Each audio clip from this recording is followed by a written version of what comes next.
Hello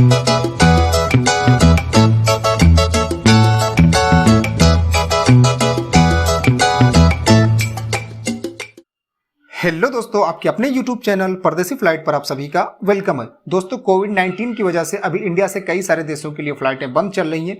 खासकर India से Saudi अरब के लिए, ओमान के लिए, दुबई के लिए, कुवैत के लिए, कनाडा के लिए, यूके के लिए, हांगकांग के लिए, न्यूजीलैंड के लिए, ऑस्ट्रेलिया के लिए, इजराइल के लिए, तो इन सारे देशों के लिए, इसके अलावा और कई सारे देश हैं जहां के लिए अभी इंडिया से नॉर्मल फ्लाइटें बंद चल रही हैं, जिसकी वजह से आम लोग तो परेशान हैं ही हैं, आम लोग तो फंसे हुए हैं ही हैं, उनको तो दिक्कतों का सामना करना पड़ ही रहा है। साथ में एयरलाइंस कंपनियों को भी काफी नुकसान उठाना पड़ रहा है फ्लाइट बंद होने की वजह से। उनके बिजनेस पर भी काफी असर पड़ा है कोविड-19 काल में, क्योंकि फ्लाइटें कई सारे देशों के लिए अभी भी बंद चल रही हैं। इसी मुद्दे पर इंडिया के civil aviation minister Jyotiraditya Scindia ने एक एडवाइजरी कमेटी की मीटिंग बुलाई थी। इस मीटिंग में कई सारे एयरलाइंस कंपनियों के आला अधिकारी शामिल हुए थे। एयर इंडिया के सीएमडी राजीव बंसल इसमें शामिल हुए थे, इंडिगो के को फाउंडर राहुल भाटिया शामिल हुए थे, स्पाइस जेट के सीएमडी अजय सिंह शामिल हुए थे, इसके अलावा एयर एशिया के सीईओ सुनील भास्करन शामिल हुए थे, विस्तारा के सीईओ लेस्ली थंग इसमें शामिल हुए थे। तो एयरलाइंस कंपनियों ने अपनी समस्याओं को सरकार के सामने रखा है। उन्होंने बताया है कि इस इंडस्ट्री को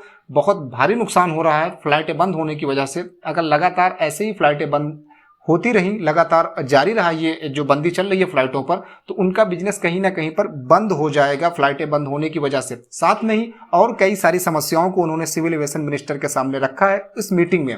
इस मीटिंग के बाद सिविल एविएशन मिनिस्टर ने भरोसा दिलाया है कि इस मुद्दे पर सरकार गंभीरता से प्रयास कर रही है, सिविल एविएशन मिनिस्ट्री प्रयास कर रहा है, इसके अलावा विदेश मंत्रालय प्रयास कर रहा है। सरकार गंभीर है इस मुद्दे को जल्द से जल्द हल करने के लिए। उन्होंने संकेत दिए हैं कि आने वाले कुछ दिनों में इस पर आपको बेहतर नतीजे देखने को मिलेंगे। तो इस मीटिंग के बाद दोस्तों अभी कुछ नहीं कह सकते कि फ्लाइटें कब शुरू होगी कब शुरू नहीं होगी, क्योंकि इससे पहले भी कई बार मीटिंगें हुई हैं। लेकिन क्योंकि अब भारत के सिविल एविएशन मिनिस्टर बदल चुके हैं, पहले civil aviation minister Hardeep Singh Puri थे, अब ज्योतिरादित्य सिंधिया हैं, वो लगातार बातचीत कर रहे हैं, मीटिंगें कर रहे हैं। अब देखना दोस्तों ये है हम लोगों को कि इस पर कोई रिजल्ट कब आता है, क्योंकि बहुत देर हो चुकी है।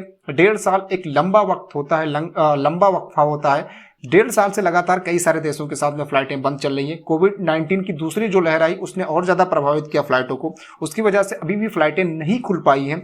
हालांकि दोस्तों कई सारे देश लगातार ढील दे रहे हैं। कतर ने वैक्सीनेटेड वालों के लिए पूरी तरीके से ओपन कर दिया है 12 जुलाई से ही, आपको पता है। तो कतर जाने में कहीं कोई परेशानी नहीं है अभी आज की तारीख में। ऐसी उम्मीद हम सब कर रहे हैं कि आने वाले दिनों में और जो देश पाबंदियां लगाए हुए हैं इंडिया पर, वो भी पाबंदियों को हटाएंगे और कम से कम जो लोग वैक्सीनेटेड हैं उनको तो आने की परमिशन देंगे। बहरहाल दोस्तों, और फ्लाइट को लेकर या ट्रेवल से जुड़ी हुई कोई बड़ी जानकारी आएगी जो आपके काम की होगी, कोई जरूरी जानकारी आएगी जो आपके काम की होगी, तो वो आप तक पहुंचाई जाएगी। इसके लिए दोस्तों आप चैनल को सब्सक्राइब कर लें।